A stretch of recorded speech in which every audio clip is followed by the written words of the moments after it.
Please like and subscribe for more content from Animancy Press. You can join the Animancy Press Discord community to meet and play with new and experienced players, dungeon masters, and apprentice dungeon masters on the Animancy Press Discord server using the link in the description or in the top pinned comment below. Apprentice dungeon masters can also shadow games in progress before deciding to pick them up and run them. Now back to the recap. The party of 10, though they remember not their collective name, narrowly evaded a pit trap, thanks to Shelley calling out for the others to wait.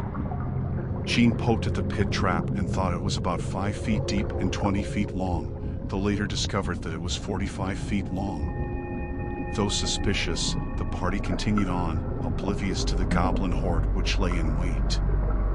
Suddenly a hail of stones fell upon the party, striking each member, Jean, Ranpo, Uth, and Shelley. Shelley immediately responded by firing an arrow at the nearest goblin she could spot. Ranpo cast Sleep on 2 sets of goblins, knocking them from the trees, injuring 5 and killing 3 instantly. Uth healed the party between attacking the goblins with a spectral hand which turned them to dust and bones, while Shelley hit and continued to strike with a skilled display of bow art while darting between trees and taking cover. Jean dashed and raged forward at the goblins who had struck her friends, bonking them, often 2 at a time with her kanabo, disregarding the stones and bonework daggers aimed at her, while Ranpo sang, dancing about and dodging incoming attacks. The battle ended with the party exhausted and spent of their resources.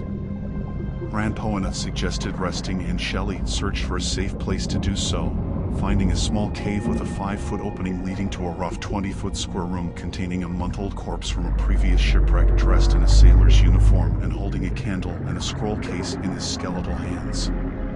The scroll case contained a scroll of stage light with short journal entries on its reverse indicating that the man was trying to remember the crew he had arrived on the island with, and eventually ended with the mention of his head wound as well as his dire circumstances. Uth, a Travelmage, or Traveler's Magewright, ritual cast the alarm spell and laid out caltrops for their safety, and aside from a single wayward wolf wandering in only to be scared away by Jean, the night passed uneventfully.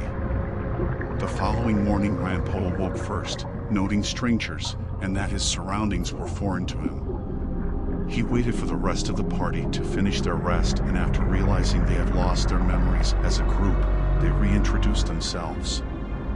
Shelley was injured by the Uth's forgotten caltrops, which he promptly recovered, wondering how they had come to be placed upon the ground in the first place.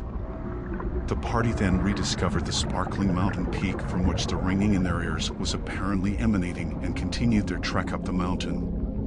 When next we meet, the party encounters the ruins of an ancient farmstead cottage, where 5 goblins stood around chanting Ugab Ogab Sugab, and Ugab Ugab Ugab, while repeatedly stabbing at a wispy translucent figure which would disappear and returns only a moment later under the doorway's arch for repeat treatment.